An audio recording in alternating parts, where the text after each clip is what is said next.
सी news Bharat में आप सभी का स्वागत है। लोकसभा चुनाव की तारीख के ऐलान के बाद से राजनीतिक दलों के नेताओं द्वारा जनता को साधने की कोशिशें जारी हो गई हैं। वहीं आरोप व प्रत्यारोप का सिलसिला भी तेज हो गया है। बीजेपी अपने 400 पार के सपने के साथ कुछ सीटों पर प्रत्याशियों के नाम की घोषणा करती है। वहीं रीवा संसदीय क्षेत्र से बीजेपी ने जनार्दन मिश्रा को अपना प्रत्याशी बनाया है, जबकि कांग्रेस ने अभी तक अपने प्रत्याशी के नाम की घोषणा नहीं की है। लेकिन कांग्रेस से अभय मिश्रा लोकसभा के प्रबल दावेदार देखे जा रहे हैं। वहीं चर्चा की माने तो यदि कांग्रेस अभय मिश्रा को टिकट देती है तो भाजपा और कांग्रेस के प्रत्याशियों के बीच मुकाबला दिलचस्प होगा। एक तरफ जहां भाजपा विकास के मॉडल पर चुनाव लड़ रही है, तो वहीं विपक्ष विकास के नाम पर भ्रष्टाचार करने का आरोप भी लगा रहा है। जब लोकसभा चुनाव के संबंध में भाजपा के निवर्तमान सांसद जनार्दन मिश्रा और कांग्रेस के संभावित प्रत्याशी अभय मिश्रा व आम जनमानस की नब्ज टटोली गई, तो उन्होंने प्रतिक्रिया में क्या कुछ कहा, देखिए ये रिपोर्ट। पैसा देते, इन्होंने जो कुल राशि दी है उसको प्रति ईयर में भाग दे दीजिए और 8 विधानसभा में भाग दे दीजिए तो एक विधानसभा को 40,000 रुपये निकल रहा। इनके हैंडपंप में कुल का भाग दे दीजिए 10 वर्षों में, विधानसभा का भाग दे दीजिए तो प्रत्येक वर्ष एक विधानसभा में मात्र एक हैंडपंप। मैं चैलेंज करता हूँ, ये मेरी बात काट दे, मैं इनको पेपर में शो कर दूंगा। पानी की टंकी में कुल इन्होंने 98,000 रुपये दिया, मात्र एक पेयजल में। जो विकलांग वगैरह होते हैं उनको 1 लाख रुपए भी नहीं दिया, उससे भी कम। सोचिए आप 10 वर्षों में। आप बताओ तो कि आपने किसी एक ग्राम पंचायत का बता दो, जिसको आप गोद लिए हो उसी का बता दो कि हमने 3 लाख रुपए दे। आप किसी को हैंडपंप बता दो, कोई तो एक काम बता दो जिले भर में, कुछ तो किया होगा। 10 वर्षों में कोई भूमिका ही नहीं, तो आखिर ये जनता कब तक यही करेगी? राम के नाम पर कब तक पत्थर तैरते रहेंगे? नया प्रयोग होगा इस बार रीवा में। रीवा की जनता वैसे भी बुद्धिजीवी जनता है, राजनीतिक चातुर्य रीवा के लोगों के दिमाग में है। सब इन्हें बदलना चाहते हैं। इन्होंने प्रत्याशी चयन में बहुत बड़ी गलती की है। अगर ये किसी नए प्रत्याशी को देते, आप खुद सोचिए, जो 25-25 वर्षों से जिस भारतीय जनता पार्टी के कार्यकर्ता ने अपना जीवन खपा दिया, उसको भी एक उम्मीद होती है कि एक दिन हमारा नंबर लगेगा। उसका नंबर नहीं लग रहा। किसी पिछड़े का आप नंबर नहीं लगा रहे हो, किसी सामान्य वर्ग में भी किसी दूसरे का नंबर नहीं लगा रहे हो। भारतीय जनता पार्टी को आप पार्टी मानोगे कि माननीय राजेंद्र शुक्ला जी की रीवा में प्राइवेट लिमिटेड कंपनी मानोगे? ये प्राइवेट लिमिटेड कंपनी का प्रोडक्शन है, प्रोडक्ट हैं ये, और हमें लगता है जनता इस बात स्वीकार नहीं करेगी। बदलाव होना सुनिश्चित। सांसद जी ने कई बार अपने इंटरव्यू में ये कहा है कि जिस दिन मैं सांसद नहीं रहूंगा उस दिन मेरी हैसियत नहीं रहेगी कि मैं कार से चल सकूं। और जैसा कि आपने कहा कि उनकी कई जगह ज़मीनें हैं और मकान बने हुए हैं। देखिए, सच्चाई छुपती नहीं। आप भी जानते हैं कि जनता के काम करने के लिए ये अपने आप को पागल प्रदर्शित कर देते हैं और सोते रहते हैं और एटीएम में हाथ डाल के फ़ोटो खिंचा लेते हैं। और काम की बात करो तो कबीर से मिल लो। इनके बेटे हैं कबीर जी, जिनकी इंडस्ट्री वगैरह पूरा सांसद निधि का वही खेल करते हैं। सब आप लोगों को पता है। और गांव का पूरा एक सरपंच, एक पंच रीवा में आई कितना बड़ा क्या कुछ छिपा है, सब आप असलियत जानते। पहले ये कहते थे मेरे यहाँ साइकिल नहीं है, आज ये कम से कम 30-40 करोड़ के मालिक हैं। जनता ने इनको कमवाने का ठेका ले रखा है क्या? 10 वर्ष कमवा दिया, अब आपने 15वें की भी एडवांस बुकिंग कर दी। जनता क्या करेगी? मुझे लगता है बदलाव होना। संसद जी का कहना है कि जो आरोप उन पर लग रहे हैं दिल्ली में कोठी और तमाम वो आरोप, अगर कोई सिद्ध कर दे तो वो उन्हीं को गिफ्ट कर देंगे। ये कौन सी बात है कि आप मेरा सिद्ध कर दे तो मैं आपको गिफ्ट कर दूंगा?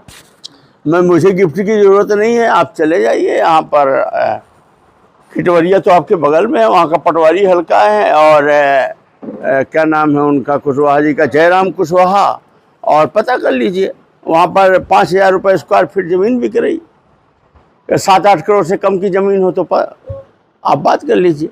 आप नेट में निकाल लीजिए, आप अपने आप दिख रहा है। आप हौज खास इलाके का निकाल लीजिए नेट में से कौन कौन है। और लेकिन इनका सीधा नाम ना हो कि हो सकता है आपको घर के, मतलब मैं अपने मुंह से नहीं कहना चाहता हूँ, उनका नाम मिल जाए तो है सब। और फिर इतना तो आप जानते ही हो ना कि 50% लेते हैं बराबर, इसमें कौन सी बड़ी बात? भाजपा लगातार 400 पार के खुद कहते हैं ये कि 15% कमीशन को मंच से कहते हैं कि उचित है। ये आपने सुना है कि नहीं? कहे हैं कि नहीं कहे? हाँ कि ना? सरपंच घोटाले में 15 लाख का हाँ, घोटाला। अब आप बताइए।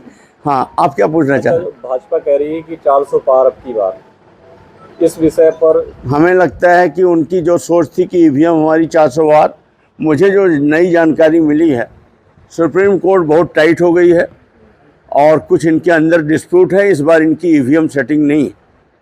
ये राम मंदिर का नैरेटिव्स बनाए थे कि राम मंदिर के नाम पे, जैसे लाडली बहना का नैरेटिव्स बना के ईवीएम से इन्होंने विधानसभा जीता, इसी तरह इन्होंने राम मंदिर का नैरेटिव बनाया कि हम ईवीएम से 400 पार कर देंगे। लेकिन अंदर की मैं आपको बात बता रहा हूँ, मेरे बहुत सूत्र हैं, मैं उस पार्टी में रहा हूँ।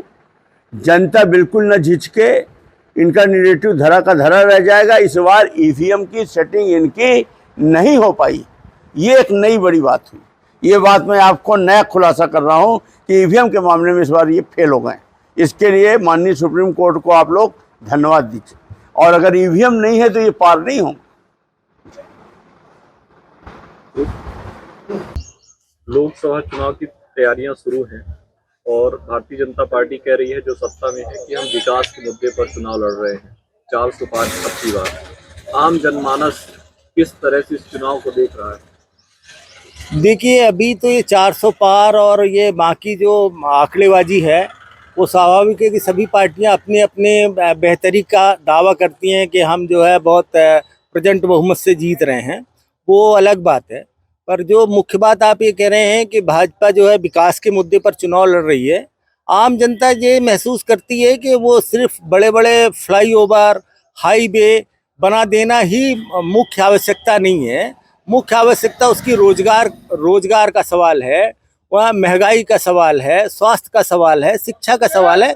इन सवालों को इन 10 सालों में भारतीय जनता पार्टी की सरकार और हमारे मोदी जी ने जिस तरीके से लोगों को उम्मीद थी कि उसको एड्रेस करेंगे, जो उनका नारा था कि 10 करोड़ लोगों को हम नौजवानों को रोजगार देंगे, है ना, बहुत हुई महंगाई अब की भाजपा की सरकार, ये सारे जो स्लोगन लेकर आए थे वो कि अच्छे दिन आएंगे, लोगों की प्रति व्यक्ति आय बढ़ जाएगी, लोगों की हालत बेहतर होगी, उस दिशा में बहुत ज़्यादा कुछ हुआ नहीं है ना। उससे जो है नौजवान और आम आदमी जो है वो अपने आप को बहुत खुशहाल और बहुत बेहतर नहीं महसूस कर रहा है। पर अभी जो मतलब एक आम आदमी के रूप में आप हमसे पूछ रहे हैं, तो अभी इस तरीके से जाति और धार्मिक जो उन्होंने एक वातावरण बनाया है ना, उस जाति और धार्मिक वातावरण के और एक राष्ट्रवाद के आधार पर अभी भारतीय जनता पार्टी अप है ना। ऐसा लग रहा है कि वो पुनः जो है सत्ता में वापसी करेगी, है।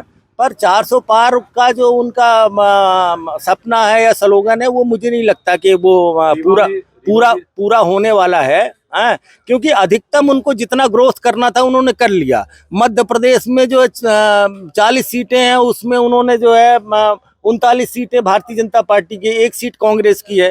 तो अब इससे ज्यादा ग्रोथ क्या करोगे? जिन राज्यों में उनको जितना ग्रोथ करना था कर लिया। इसलिए 400 पार के आंकड़े को या उनकी घोषणा को हम बहुत ज्यादा तजब्बो और महत्व नहीं देते। रीवा संसदीय क्षेत्र है, रीवा सांसद जो वर्तमान में है वो 2 बार सांसद रह चुके हैं, उनके कार्यकाल को आप कैसे देखते हैं? क्या देखिए, मैं भर नहीं, पूरी आम जनता जो है सांसद के कार्यकाल को बहुत ही निराशाजनक तरीके से देखती है।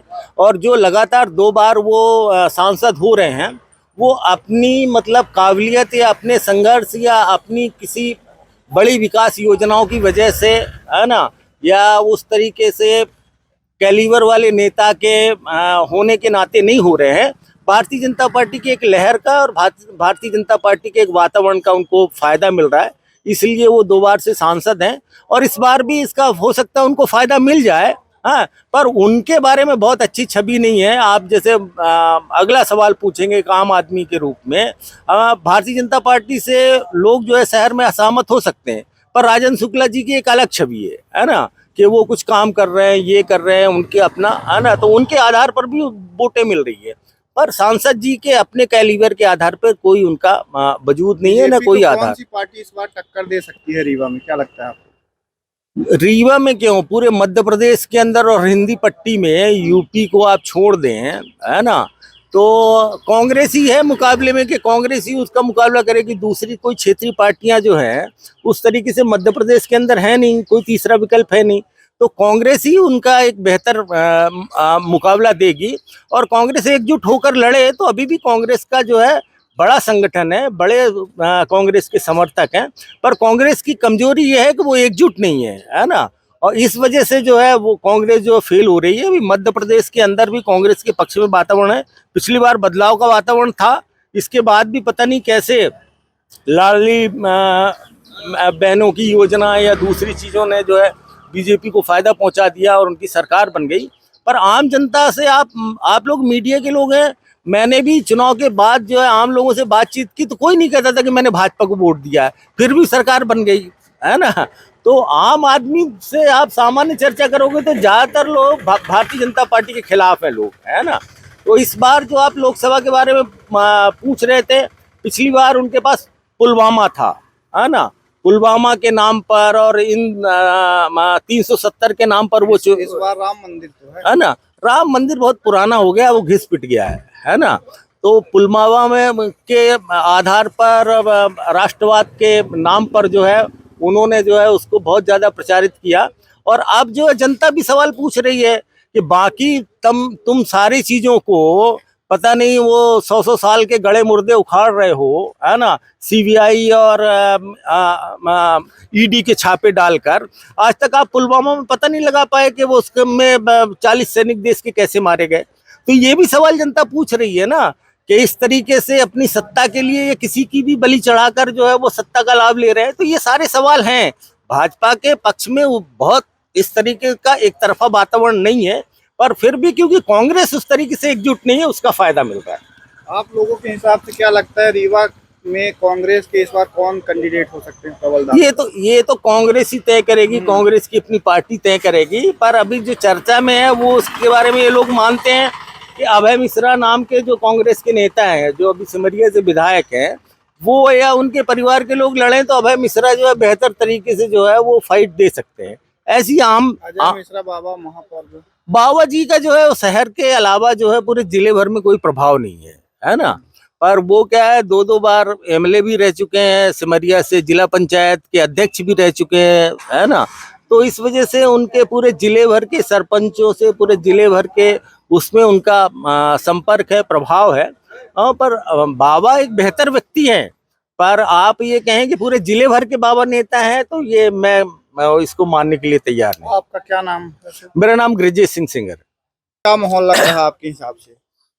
माहौल फिलहाल जब तक कांग्रेस का कैंडिडेट सामने नहीं आता तब तक माहौल तो अभी जनार्दन मिश्रा 2 बार के सांसद है और पता नहीं रीवा की जनता उनको कैसे वोट दे देती है, हमारे समझ में नहीं आया। कोई 10 साल में उनके द्वारा कोई विकास नहीं किया गया।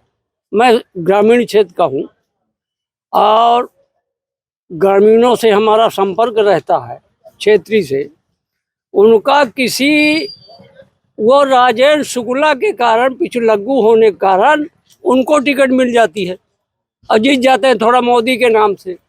अब आप लोग मीडिया के हैं, देश में ये देश का नौजवान ईडी तो भेज देते हैं आप, लेकिन जब पेपर लीक होता है, नौजवान त्राही त्राही कर रहा है, उसके बारे में मोदी के पास कोई ईडी नहीं, कोई सीबीआई नहीं। 40-40 लाख बच्चे परेशान हैं, उसके लिए मोदी। तो मैं इस देश के नौजवानों से अपील करूंगा और मीडिया से खासकर कि उन नौजवानों की आवाज़ उठाए और पेपर जो लीक होता है उस पर रोक लगाए और सारे नौजवान मोदी के विरोध वोट दे। धन्यवाद। किस पैमाने पर आप इस बार सांसद को चुनेंगे, क्या पैमाने रहेंगे? हम कोई पैमाना संसद चुनने का नहीं है, भाजपा के लिए कोई पैमाना हमारे पास नहीं। क्या मुद्दे हैं इस बार आप लोग के? गांव की कुछ समस्याएं प्रमुख बताइए। 10 साल में 2 रुपए किसी पंचायत में नहीं दिया। कहाँ जाती है विकास नीति? कुछ गांव को चुने होंगे और जनता से निरंतर संपर्क उनका नहीं रहता। ग्रामीण क्षेत्र के सरपंच या कोई आता है तो उनके बंगले में इतनी भीड़ रहती है कि मिल नहीं पाते। खासकर नाराजगी है। पर एक बेस है कि मोदी, बस हो गया। और उनके जनार्दन मिश्रा में कोई काबिलियत संसद सदस्य के लिए नहीं है। क्या नाम है? सुरेंद्र पांडे। लोकसभा चुनाव पीक पर है और लगातार आप जनसंपर्क कर रहे हैं, पब्लिक का रिस्पांस आपके प्रति कैसा दिख रहा है? मोदी जी को प्रधानमंत्री बनाने के लिए जन जन उल्लासित है और मतदान के तारीख की प्रतीक्षा में है कि कब से कितना जल्दी वो कमल की बटन दबा करके मोदी जी को तीसरी बार प्रधानमंत्री बनाए। फिर एक बार अगर आपको मौका मिलता है तो अगले विजन में क्या प्रमुख योजनाएं आपकी रहेंगी कि उस मिशन को पूरा करेंगे आप? अभी तो संचार सुविधाओं का जो विकसित करना सबसे प्रमुख काम है, चाहे वो रेलवे का नेटवर्क बढ़ाना है, हवाई मार्ग को आगे बढ़ाना है। अभी रीवा जिले में केवल 3 लाख एकड़ जमीन में सिंचाई होती है, इसको 9 लाख एकड़ तक पहुंचाना है। हर घर को नल से पानी देने की यह काम प्रारंभ हुआ है, लेकिन अभी वो उतना संतोषजनक नहीं है। अगले वर्षों में हर घर में नल से पानी लोगों को मिलने लगे, ये प्रयास करना है। और बाकी कुपोषण के खिलाफ एक अभियान जो मुनगा का चला रखा है उसको पूर्णता की ओर ले जाना है। कुल मिलाकर के पर्यटन के क्षेत्र में जब ये संचार सुविधाएं बढ़ेंगी तो पर्यटन के क्षेत्र में रोजगार के अवसर उपलब्ध होंगे। कृषि का रकबा, सिंचाई का रकबा बढ़ेगा, उससे रोजगार के साधन उपलब्ध होंगे। तो इस तरह से अभी एक समग्र दृष्टिकोण है कि रीवा को कैसे बेहतर बनाया जा सके, इस पर आगे प्रयास करेंगे। क्षेत्र में जाते हैं तो कौन सी प्रमुख समस्याएं आपको देखने को मिल रही मूल रूप से? क्षेत्र में मुख्य रूप से किसानों की समस्याएं हैं। आवारा मवेशियों की समस्या की लोग चर्चा करते हैं, है भी वो समस्या गंभीर समस्या है, उसके निराकरण के लिए भी अपन लोग लगे हुए हैं। बाकी और स्थानीय समस्याएं हैं, उनकी चर्चा करते हैं लोग। अच्छा, इस बार के लोकसभा चुनाव में आपके पार्टी संगठन का लक्ष्य है 400 पार का, उसको कैसे पूरा कर पाएंगे आप? 400 पार तो पूरा देश नारा लगा रहा है, 400 पार तो होना ही होना है, इसमें कोई दो राय नहीं। रीवा से सी न्यूज संवाददाता अर्जुन तिवारी की रिपोर्ट। फिलहाल इस खास रिपोर्ट में बस इतना ही। देश दुनिया की तमाम खबरों की जानकारी के लिए आप देखते रहें सी न्यूज भारत, हर खबर आपके साथ, आपके हाथ।